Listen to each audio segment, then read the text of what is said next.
Арбаңыздар урматтуу биздин сүйүктүү көрүүчүлөр, сиздерди бүгүнкү биздин биринчи чыгарылышыбызда көрүп жатканыма аябай кубанычтамын. Сиздер менен мен Жумана Деңизбек. Бүгүнкү биздин чыгарылыш аябай өзгөчө бир чыгарылыштардын бири болот. Анткени биз тарыхтагы эң талаштуу инсандардын бири болгон Чохан Валиханов тууралуу сүйлөшөбүз. Ал ким болгон? Түрк элдеринин маданиятын өнүктүрүүгө аракет кылган инсанбы же Орус империясынын чалгынчысыбы? Мына ушул суроолорго биз жооп издейбиз. Бирок баштардан мурда бүгүнкү конокторубуз менен сиздерди тааныштыра кетсем. Биздин биринчи сыйлуу коногубуз Азаттык каналынын башкы редактору Тагайбеков Арслан. Саламатсызбы? Биздин экинчи коногубуз Асанова Ширин, Ошмол мамлекеттик университетинин келечектеги адабият бөлүмүнүн деканы. Биздин үчүнчү сыйлуу коногубуз Адам укуктары боюнча Бириккен Улуттар уюмунун Кыргызстандагы элчиси Анаркулова Эльвира. Кош келипсиз эже. Алгачкы суроом негизи эле Чохан Валиханов ким? Саламатсызбы Жумана айым жана ошондой эле бүгүнкү коноктор. Бизди чакырганыңыз үчүн терең ыраазычылык билдиребиз. Чохан Валиханов тууралуу кыскача мен айта кетейин. Чохан Валиханов 1835-жылы Казакстан Республикасынын Костанай облусуна жарык дүйнөгө келген. Өзү ислам дини менен байланыштырган аты Мухаммед Ханафия болгон. Бирок кандайдыр бир себептерден улам Москвага барып окугандыгынанбы айтор аты Чохан Валиханов болуп өзгөртүлүп кеткен. Негизи ага апасы Шокан деп ысым ыйгарган, бирок Чохан Валиханов деп орустар өздөрүнө ыңгайлаштырып Валиханов дегенде балким Валиханов деп айтып алса мүмкүн болгон. Аз жашаса дагы саз жашаган инсандардан болгон. Канчалык өмүрү аз болсо, ошол өмүрдөгү асынган баштыгы өтө толгон, кеңири болгон. 30 жашында бул дүйнөдөн кош айтышкан. Мен дагы Чохан Валиханов тууралуу кызыктуу факттарды айтып кетейин. Негизи ал Аблай хандын чөйрөсү болгон. Аблай хан бул Казак хандыгындагы таасирдүү хандардын бири. Мындайча айтканда ал Чыңгыз хандын урпактарынын бири болгон да. Дагы бир факт, Чохан Валиханов 1847-жылы 12 жашында Омскке окууга барат атайын. Ал жерде болсо ал ошол келечегин ошол жерде түптөгөн. Ошол жерде география боюнча, этнография, фольклористика боюнча көптөгөн билимдерди алган. Ошол жерде аны чогуу окуган достору эскереткен. Ал деген аябай жашынан эле зендүү, көп тил билген, мыкты инсан болгондугун. Мындайча айтканда Чохан Валиханов 30 жыл жашаса дагы ал 12 жаштан баштап эле ушундай чоң чөйрөгө аралаша баштаган. Бирок ал 12 жашына чейин эле өзүнүн энесинен, чоң энесинен ар кандай уккан жана макалалар болот, ошолорду атайын кагазга жазып алган жашынан эле. Мен дагы ошол YouTube'дан көрүп калдым эле. Чохан Валиханов тууралуу багы 4 сааттык эсер маалында кино тартылган экен. Ошондо дагы багы Чохан Валихановдун өзүнүн үй-бүлөсү дагы ошол тектүү болгон үчүн апасы аябай каршы чыгат экен Омскиге барышыначы, баягы 12 жашында. Анан атасы ошол чакырып Чоханды неме дейт экен. Менден дагы билимдүү болушуң керек, баягы мен билимимден дагы көбүрөөк билим алышым керек деп баягы апасы каршы чыкса дагы, аябай каршы чыгат экен апасы дагы. Барбасын депчи, али жаш деп. Анан ошонусу дагы чакырып, ошол сен ошол илимдүү болушуң керек, билимдүү болушуң керек, биз алган баягы биздин тегибизден алган эң баягы билимдүүлөрдөн болушуң керек деп дагы ошол атасы дагы эме болот экен да, түрткү болот экен Омскиге барышыначы. Демек ошол чагында эле үй-бүлөсүнөн демек ошончо бир дестек алган экен, колдоо алган. Мен Сабирге айткым келип атат. Ал бир гана ошол тарыхка, санжырага, адабиятка кызыкпастан сүрөтчү дагы болгон экен. Баягы бир изилдөөлөрүндө атайын ушул кыргыз элин бизди тааныткан, биздин маданиятыбызды, көчмө салт санаабызды таныткан сүрөттөрү бар экен, Москвада экен ал сүрөттөр. Анан менин укканыма караганда, сен айткан пикириң менен аз кайшылаш болуп калат. Менин пикирим мындай экен. Аны атасы ошол 12 жашында аскердик сабак алыш үчүн жөндөт экен да. Аскер тууралуу аскердик жааттан сабак алышын каалайт экен. Бирок ошол чоң энесинен, апасынан, атасынан уккан баягы адабияттар, көркөм чыгармалар, жомоктор анын жүрөгүндө ошол жака барганда деле боло берет экен да, жүрөгүндө бир шам ойгонуп тура берет экен да. Жүрөгүндө ошондой эле уялай баштайт экен ошол чыгармалар. Анан ошол Достоевский менен таанышып калат экен ал жактачы, Москвада жүрүп. Белинский билем. Достоевский менен таанышып калат экен. Достоевскийден дагы ага карата болгон жакшы пикирлери бар экен. Кандай инсан болгону, кандай адам болгону тууралуу. Негизи ал деген ошо Омскиге атасы коштоп, атасы алып барган экен да. Омскиде ошо аскердик эле окуу жай, бирок ошол окуу жайда этнография, сүрөт баардыгын ошол жактан көбүн ошол жакта үйрөнгөн. Демек өзүнүн кызыгуусу болгон, э? Ошол жерде аскердеги эле эмес, бирок башка багыттары да бар. Ошол багыттары да жерде бар. мисалы жана ориенталист деп коет, чыгыш таануу боюнча да ошол жактан окуткан экен. Түрк тилдери боюнча да ошол жерде атайын курстар болуп, Чоқан Валиханов баардык нерсеге катышып, ошол жактан тилдерди үйрөнгөн. Орусча, чагатайча, көп тил билген экен негизи. Кызыгуусу болгон. Кыргызча да билет. Баягы Чоқан Валиханов баягы аябай негизи тартыш ысымдардын бири деп ойлойм да, негизи СССР маалында эме болгон үчүн ошон үчүн экинчи суроомдагы эмне үчүн эле Сына Валихановдун образы талаштуу бойдон калуу да, үчөөбүз тең билсек керек, эмне себептен талаштуу бойдон калган, кандай түрткү болгон, ал орус илимпоздору менен иштешүү аркылуу өз элин сактап калганбы же тескерисинче алардын кызыкчылыгын коргоду эле? Ошол жөнүндө бир аз маалымат айтып кетсең. Саламатсыздарбы, мен айта кетсем, мисалы эл арасында ар кандай пикирлер бар экен да. Кээ бирлери бул Чоқан Валихановду кыргыз элине ушунчалык эмгек сиңирген адам деп ойлошсо, ал эми кээ бирлери тескерисинче бул каршы чыгышат экен, бул пикирге карама каршы кайчылаш пикирлери бар экен, чалгынчы деген ойлору бар экен да. Мисалы мен бунун биринчи пикирине кошулуп кетмекчимин, себеби тарыхты карап көрсөк, кыргыздар үчүн ушунчалык эмгеги чоң деп ойлойм. Себеби 1856-57 жылы Ысык көлгө экспедицияга келишет экен орус окумуштуулар менен Чоқан Валиханов. Ошол учурда Манас эпосун илимий текст түрүндө биринчи жолу жазып алган окумуштуу катары биз Чоқан Валихановду сыймыктануу менен көрсөтө алабыз. Себеби ошол учурда Чоқан Валиханов жазбаганда азыркы биз көкүрөгүбүздү капкылап Манас деп жүргөн Манас болбой калышы ыктымал деген чоң сүрөтү бар. Менин оюмча Чоқан Валиханов бул кыргыз эли үчүн, этнографиясы үчүн чоң салым кошкон окумуштуу деп айта алабыз. Мисалы, биз мурун окуп жүргөн эле Радулов айтып кеткен эмеспи? Мисалы, кыргыздардын ар бир сүйлөгөнү өргө окшоп мындай уйкашып, айкашып турат экен деп. Чоқан Валиханов дагы ошол Ысык көлгө келгенде бир гана Манасты изилдебестен өр түрүндөгү уламыштарды, жомокторду бүт баарын изилдеп, кыргыздардын ушунчалык сөзгө чечен экендигин мындай таң калуу менен жазып кеткен экен да. Ошол жактарын да карап көрсөк болот. Мен да кошумча алып кетсем, Чоқан Валиханов ошол келгенде 2 жолу келет экен. Кыргызстанга жалпы биринчи жолу ошол орус экспедициясы менен кошулуп келип калат экен, экинчи жолу болсо жашыруун иштер менен келет экен. Жашыруун келет экен. Анда Кашкарга барып калат экен Чоқан Валиханов. Анан ошол жакта ошол чыгармаларды жазып жүргөндө элдин оозунан уккан бирекерлар болот экен да, саптарчы. Ошолорда айтып кетет экен. Кыргыз элинин ырлары арабтардын араб поэзиясынын уйкаштыгына дал келбесе дагы өзүнчө бул рифмага кудурети, сөздөрүнүн кудурети өтө терең, мындай жетер жерге жеткирүүчү деп айтып калат эмеспи? Ошондой сыяктуу деп айтылат экен да, ырларынын өтө маанилери терең депчи. Негизи ошо айтып атпайбызбы, Чоқан Валиханов бул аябай тартыштуу бир талашка түшкөн каарман депчи. Ал чын эле чалгынчы болгонбу же өз элинин каарманы болгонбу деп. Мисалы жана башта айтып кеттим го, ал деген 12 жашында Омскиге барып окуган, ошол жактан көп нерсени үйрөнгөн депчи. Ал Кыргызстандагы ошол орустар менен бирге Кыргызстанга экспедиция алгачкы сапар болгон.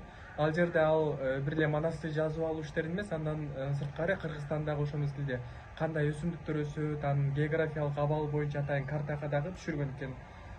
Демек ушул жерден эле байкасак болот да, алар Кыргызстанга келген экспедиция Кыргызстандагы өскөн өсүмдүктөргө, Кыргызстандын географиялык абалына эмнеге кызыгып атат, ал жерде картасын эмнеге түшүрүп атат дегенчи. Демек кайсы бир деңгээлде алардын башка да максаты болгондугун түшүнсөк болот. Мисалы ошол экинчи жолу дагы ошо Кыргызстанга келгенде анын багыты негизи атайын тапшырма менен ошо Кашкарга болгон. Кашкарга барып алып, ал деген укмуштай маалыматтарды жазып алган экен, кийин архивдик маалыматтарды табылган. Ал Кашкардагы азыр Кашкарда мисалы ошол мезгилден бери уйгурлар жашайт, алардын аскердик күчтөрү тууралуу, ошол жерде жашаган элдин баягы кандай эл жашайт, эмне менен алектенет деген сыяктуу укмуштай бир маалыматтар жазып алган экен. Ошондогу жазып алган маалыматтары бирок тилекке каршы жоголуп кеткен. Ошол ал биринчи келгенде Көкөтөйдүн ашын жазып алган негизи Манасты. Ошол Көкөтөйдүн ашы дагы жоголуп кеткен. Бирок кийин 100 жылдан кийин бул Москвадагы архивде табылып, ошол жерден Джунгария очерктери деп 1964-жылы басылып чыккан. Демек, ошол жерден мындай кайсы бир деңгээлде биз тыянак чыгарсак болот. Ал маалыматтар Чоқан Валиханов жана башка да экспедициянын мүчөлөрү маалымат жазып алды, бирок эмнеге жоголуп кетти? Анан кандай максатта жазылып алынган деген сыяктуу. Ошол экинчи жолу келгениңде элден түшүп бөлүнүп калып, жолдун жегинде Бозтөбө деген жер бар экен. Ошол жерде туруп калып айтат экен да, бул жерде Манас жер деген жер, Бозтөбө деген жер туруп алыпчы. Бул жер Манастын жери, Манас жер деген жер деп айтып кетет экен. Анан баягы Москва СССР архивинен тапкан Чокон Валихановдун так кол жазмалары Маргулан казак окумучусу Маргулан деген киши тарабынан табылат экен. Ошол табып жарыялап чыгат экен. Ал сүрөтчү болгондугуна байланыштуу ошол 19-кылымдагы Теңир тоодо жашаган, Кашкарга келип атпайбы? Ошол жерде жашаган кыргыздардын жалпы эле көчмөн элдин турмушун, тиричилигин жана ошондой эле буг уурусунан чыккан Боронбай бийдин сүрөтүн да тартып чыгарат экен да, бүтүнчү. Бүтүн тартып чыгарып, ошол Жунгария очерктери деген китепке ошол Маргулан тарабынан басылып чыгарылат экен. Буг уурусу боюнча айтып атасың го, буг уурусунда мисалы жетекчилери, хандары мындайча айтканда орустарга баш ийип турушкан да ошол учурларда. Жана эмени бийликти алуу төрөнү деп коебу, ошол учурда бул шаң шөкөткө күбө болгондордун бири болуп бул Чокон Валихановдо эсептелинет экен. Мисалы буг уурусунун ханы Боронбай хандыкты алып аткан учурда бул ошол күбө катары Чокон Валихановдо катышпаган экен. Ошондой маалымат бар. Ооба. Себеби немеде Кыргызстанда болуп, бул Орус империясы Кыргызстанда Орто Азияга көз ачып атканда бириштен болуп, буг урусу болсо өздөрү Орусияга катып жиберген да. Типа бизге жардам керек деген сыяктуу. Ошондо орустар болсо ал баягы кошул аз эмне катышкан экен да. Мен айта кетерим, баягы Арслан айтты го, Кашкарга барып калды депчи. Анан Кашкарга дагы барганда аябай негизи көргөн болсоң дейм, Валихановдун сүрөтүн бираз орустарга да окшоп кетет баягы. Казак окшойт да, ооба. Анан ошол Кашкар бул ошол немеде учурда эмеге караганда, Кытайга караганда турабы? Ошол Кытайга карап баягы кириши аябай оор болгон үчүн дагы өзүнүн баягы сакалын алып, баягы орусча айтканда перевоплощение болгон экен да, өзгөртүп чапандарды кийип ошо эптеп өтүп алайын депчи. Анан барганда ошол билинип калбайын деп бир уйгур кызына үйлөнөт экен. Үйлөнүп, анан ошол уйгур кыздын жардамы менен дагы баягы кандай болгон, эмне болгон, негизи уйгурлардын маданиятын айтып кетишет экен. Кызыктуу маалыматтар бар экен. Валиханов ошол уйгурлардын көбүн эсе ошол маданиятын жазган депчи. Эмне кылышкан ошол учурда тарыхын жазып берген окумуштардын бири болгон деп. Бирок Арслан айткандай маалыматтар жоголуп кетти дегенди укпадым, бирок уйгурлардын ошол тарыхын жазган окумуштардын бири болгон деп. Дагы маалымат жоголуп кеткен, ал Көкөтөйдүн ашы. Жаз Манас эпосунун Көкөтөйдүн ашы бөлүгүн жазып атпайбы, Көкөтөй ашы бөлүмүн. Ошол бөлүм жоголуп кеткен экен да. Анан бирок сенин сурооңо келе турган болсок, айтып атпайсың, чалгынчыбы жандайбы депчи. Эгер мен ойлойм да, эгер ошончолук нерсе кылса, бул бүтүндөй биздин дайыбыз тууралуу жакшы иштер жасамак эмес депчи. Мисалы, мындан тышкары эле ал медицина тууралуу жазган экен. Мисалы, айтат экен, кыргыздардын тамагы ооруп калса, шарыккан сууга барып туруп чакап койсо 3 жолу айыгып калат экен, муздак шарыккан сууга депчи. Жазып чыккан экен бүтүнчү. Анан мисалы биздин өзүбүздү таанышыбыз үчүн бирден бир Чокон Валиханов себепчи болуп атпайбы? Анткени Манас эпосунун жазылган, Көкөтөйдүн ашы жазылган бөлүмүндөгү кээ бир саптар башка андан кийинки изилдеген Манас изилдеген изилдөөчүлөр менен окшош экен да. Мисалы, мындай бир сак бар экен. Менин көзүм өткөн соң журтум кылыч менен кырдырып, кымыз менен жуудуруп, чарайна менен чаптатып, булгары менен каптатып деген сап бар экен. Бул Чокон Валихановдун вариантында кездешет экен, жазылган. Мындан кийин келес Манас изилдеген изилдөөчүлөрдө мисалы Сагынбай Орузбаковдо же болбосо Молдобуса Мусурманкуловдо дагы ушул саптар кездешет экен да. Болгону бир-эки сөздөр алмашып кеткен экен. Ал мисалы Орузбаковдун вариантында мындай деп кездешет экен. Асемдеп өлүк жаткырып, акырет кеткен мен үчүн, акырет дүйнө зарп кылып, кылыч менен кырдырып, кымыз менен жуудуруп, чарайна менен чаптатып, чараңгиге каптатып деген саптар кездешет экен да. Мисалга бул жерде айта кетчү нерсе, бардык Манас эпосунун бардык эмес, эми көбүнесе саптары Чокон Валихановдун жазып алган саптарына окшош. Бирдей. Бирок мен өзгөчөлүгү. Мен укканым Чокон Валиханов баягы Ысык көлүнөн жазып алган деп укканым. Анын вариантында бирок кайсы Манас экени белгисиз деп. Ар кандай маалыматтар бар экен, так эмес экен. Кээ бирки маалыматтарда бул чындыкка жакыныраак деп Назар Болотовдун айтышат экен. Ал эми кээ бирки маалыматтарда бул Токтогулдун жакын досу, жакын адамы деп Бөлөкбай деген дагы бир манасчыны айтышат экен. Так эмес экен, бирок чындыкка жакыныраак деп биз Назар Болотовуну айтсак болот. 1960-жылы Хусейин Карасаев тарабынан изилденет экен. Бул ким айтылган, кайсы жактан, кимден жазылган деген суроолордун жообучу. Анан буг уурусунун арык тукумунан чыккан Назар Болотову деген mana shu жазалган көкөтөй бинасы бөлүнү деп айтыптыр да. Ал эми ошол эле учурда бул ушунчалык тил илимине кызыккан окумуштуу экенин дагы байкасак болот да. Бир эле учурда кыргызчаны угуп, ошону өзүнүн оюнда орусчага которуп баштаган экен да, мындай. Ошол угуу учурунда дечи баскан. Негизи эле ушул Чокон Валиханов бир чалгынчы болгонбу деген суроону талаш атпайсызбы?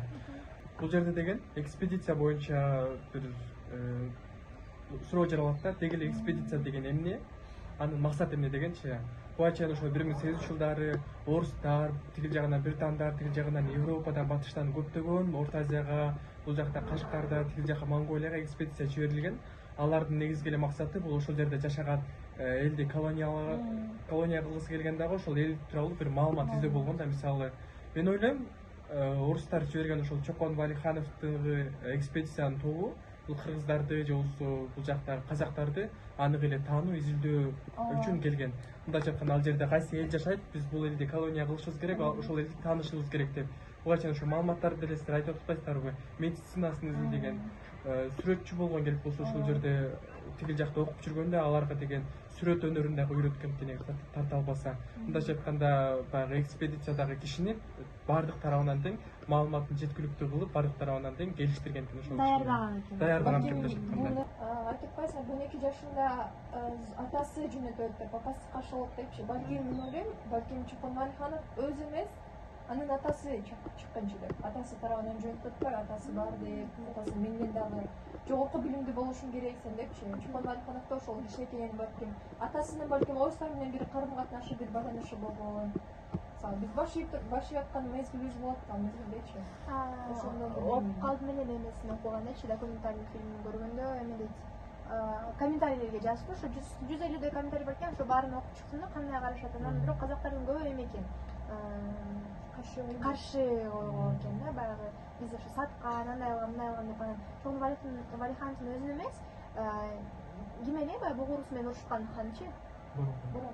Казактарды Орман хан. Кененсары менен Абылайдын дагы бир какой-то эмеси бар экен, туугандыгы бар экен. Анан айтат, Кененсары тигил жакта орустарга кошулбайлы деп урушуп, согушуп жүрсө, Абылай хан болсо орустарга информация берип жүргөн депчи.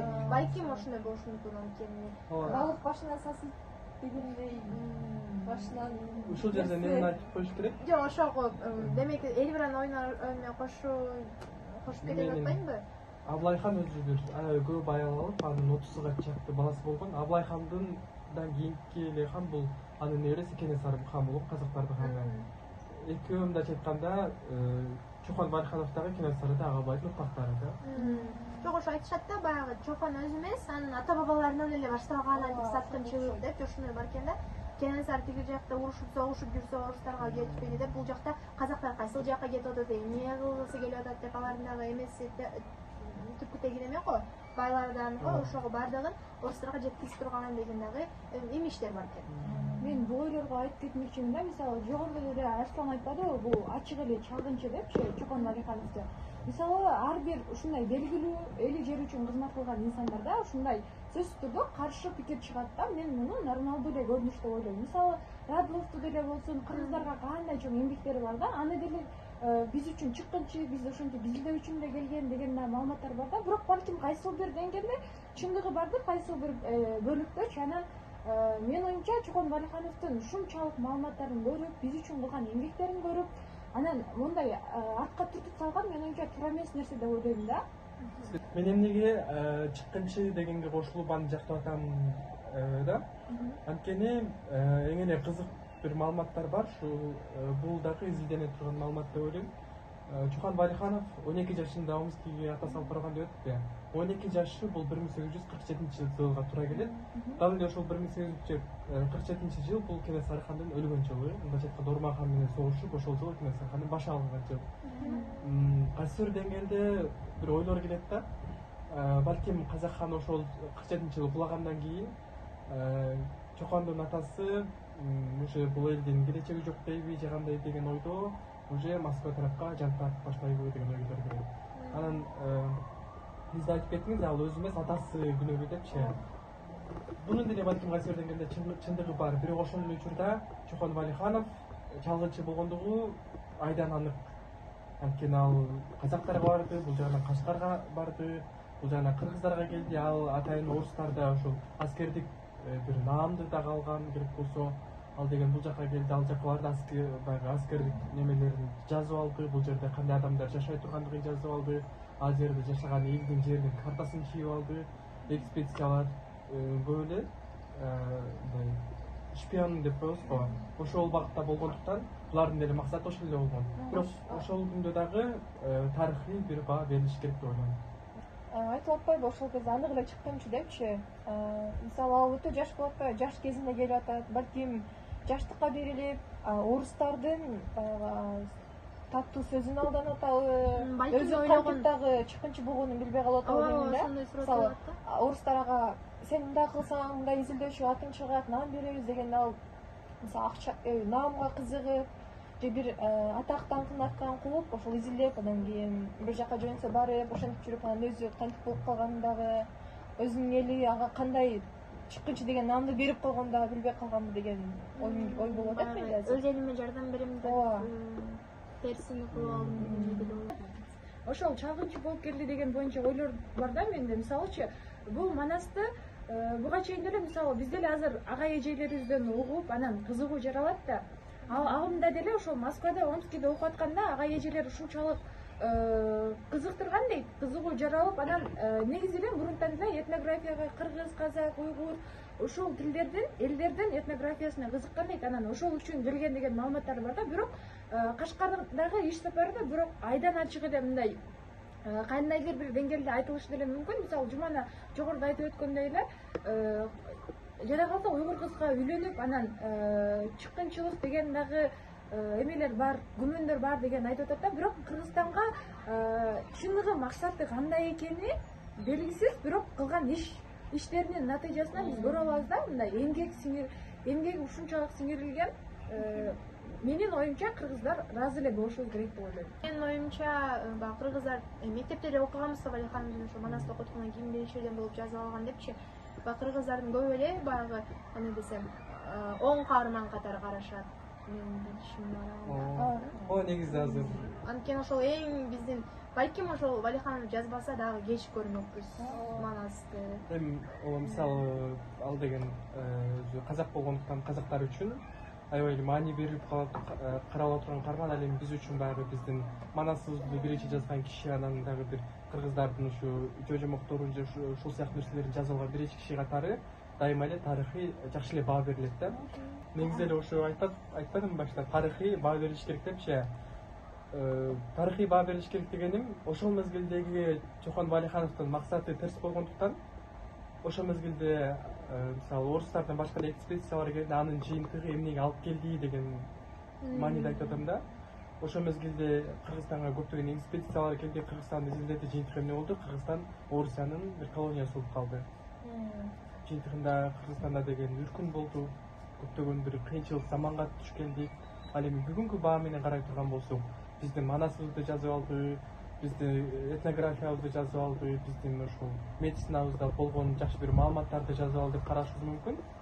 Бирок ошол чалгынчы болгондугу жокко чыгаруунун кереги деле жок деп ойлойм. Анык эле бир каарман катары ошол чыныгы жүзү эле көрүнүш керек го. Демек дагы деле суроо боюнча калат, сен боюнча. Суроо боюнча калат дегенде мен өзүм жолумду таптым деп ойлойм. Анткени мен мисалы буга чейин документалдык тасмаларда бир аз ушу Чохон Валиханов тууралуу изилдеп, интернет блогдордон да карап чыктым. Баягы эки жактагы маалыматты бири менен салыштырсаң эле жооптор жаралат экен. Мен үчүн бир ошол биз үчүн жасаган жакшы иштерине рахмат айтсам деле, бир ошол экспедициянын шпиондордун бир мүчөсү катары таанып калдым. Ошол менде кошумчалап кетким келип атат. Баягы кыргыз элинде белгилүү болгон бир макал бар эмеспи? Өз элиңе башка элге султан болгочу өз элиңе ултан бол дегендейчи. Мисалы канчалык орустардан наам алып, канчалык орустардын көзүнө бир жакшы адам көрүнгөнү менен өз элине, өз журтуна чыккынчы катары таанып атат да. Менин оюмча деле мен Асландын пикирине кошулам негизи. Ушуну менен бүгүнкү подкастыбыз соңуна чыкты. Чохан Валихановдун тагдыры жөн эле тарых эмес. Бул биздин бүгүнкү жашообузга дагы байланышкан суроолор. Патриотпу же саткынбы? Ар ким өз жолун өзү табат. Эң маанилүүсү биз өткөндү эстеп, ошол аркылуу бүгүнкү күнүбүздү түшүнөбүз. Көрүп бергениңиздер үчүн чоң ыраазычылык билдиребиз. Биздин кийинки чыгарылышка чейин кош калыңыздар. О, Кудайга шүгүр. Баштан. Баштадыңбы? Başını koy, başını al şirin. Ой бу. мындайраак карачы